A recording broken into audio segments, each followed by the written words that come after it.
This is the Logitech Pro X Superstrike.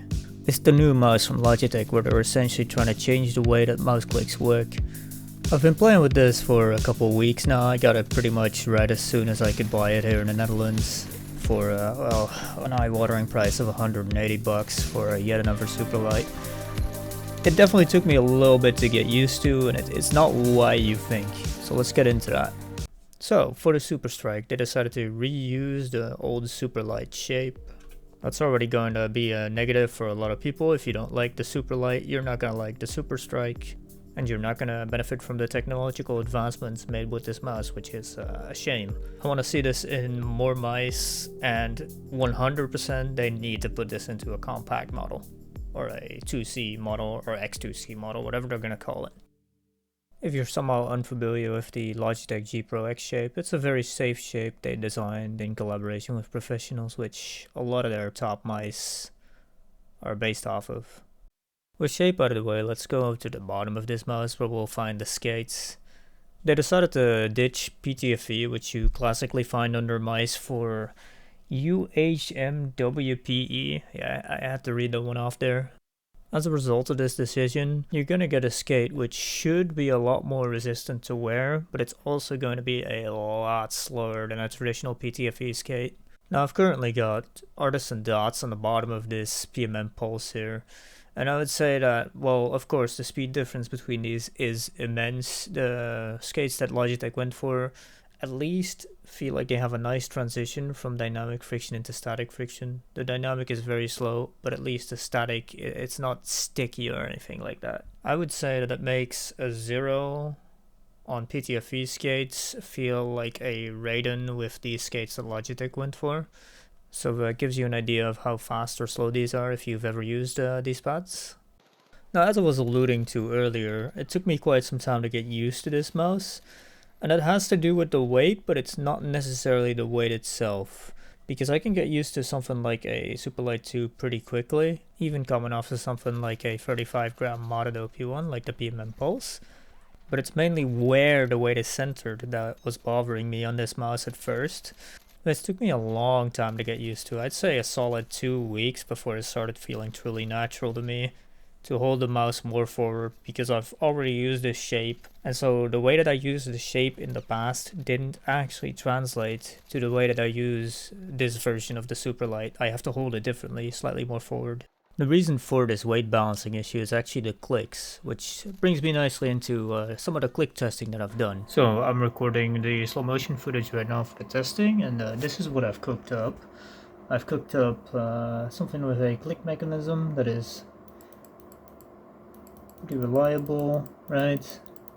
And it's a lot more close. It's a lot closer to a normal click than my other testing was. You can even spam click, bam, bam, bam, bam, bam, bam, bam. Get some electronic contact going. And this isn't just electrical latency. It's actually when this little paddle, which is really ghetto, touches the button, light will flash blue. Light on the monitor flashes. I shot this on a Sony ZV-1 in PAL mode, which enables 1000 FPS slow motion to be captured. After that, I just count how many frames there's between the blue light lighting up and the little white box lighting up on my monitor. From this testing, both my Pro X Superstrike and my PMM Pulse came in head-to-head pretty much, with the Pro X Superstrike getting 14.69 milliseconds, nice, and the PMM Pulse getting 13.82 milliseconds. But then when we zoom out on this chart, you can see that the Pro X2 Superlight came in at a glacial 56.15 milliseconds. That is despite these all being set to 8 kilohertz. I had the receiver right next to the mouse. And if this is what Logitech is basing the 30 millisecond number off of, yeah, I agree. It's faster. It's a lot faster than the Pro X Superlight 2. But with the PMM Pulse, I was able to actually adjust the pretensioning to sit just above the actuation point of the button, which is probably why it's matching the Pro X2 Superstrike in this specific test. I essentially managed to eliminate all pre-travel on this mod. So at the moment, I don't have a stock OP1 to compare this to, so that's the caveat to this test. But I do hope the Superlight 2 results show you potentially where some of these gains are coming from, and how large they are. But wait, there's more. To achieve these results on the Pro X2 Superstrike, I had to have my rapid trigger in the Onboard Memory Manager set to 1. If I had it at, say, a value of 3 or a value of 5, my latency would jump to 25 milliseconds instead of the 15 milliseconds that I would get if I used this thing with a rapid trigger setting of 1. And yeah, I have double checked this behavior. I have set it back to another rapid trigger mode, then back to 1, and the results on my system are repeatable.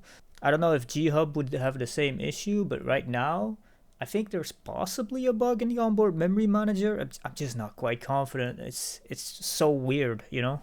But speaking of rapid trigger, the slow motion footage that I've captured actually shows off what this does wonderfully. That little white box on my monitor stays on as long as the left mouse button is pressed. But what you can see is that the white box will actually disappear before I lose contact with the switch. On a traditional switch, this would happen at pretty much the exact same time compared to this type of switch with rapid trigger.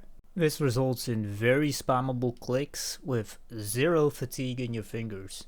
This actually resulted in it feeling really nice when you have to burst at longer ranges in, say, the finals to manage your recoil. And the switches of course also feel really nice in games where you have a really fast TTK, so it's about who clicks first. Because although I can match this with the OP1 mod that I have, it's still a really good click latency.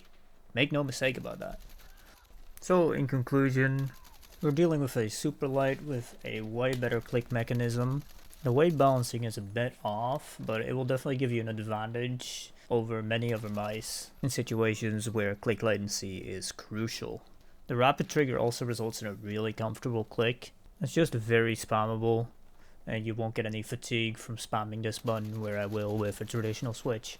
Will I be sticking with this over the PMM Pulse? The answer is probably no. I think they both have their niches where I will use both of these mice. I perform well with both in pretty much any game, but I'd say a lighter weight like the PMM Pulse has definitely comes in handy in games where more reactive tracking is useful. So for those types of games I would switch back to the PMM Pulse. I'd say one of the strongest games for this mouse is probably Battlefield 6. It just felt really nice to burst fire with this thing. For the finals, because of the tracking demands, I do like the PMM Pulse just a little bit more. And so I don't think it's unlikely that I'll actually be swapping between these mice depending on game.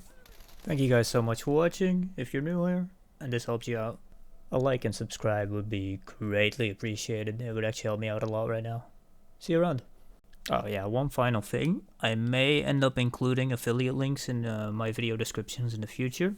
I'm pretty close to hitting the requirements of e-commerce platforms to actually be able to use those. So yeah, if you see a link down there, it's an affiliate link, just so you know.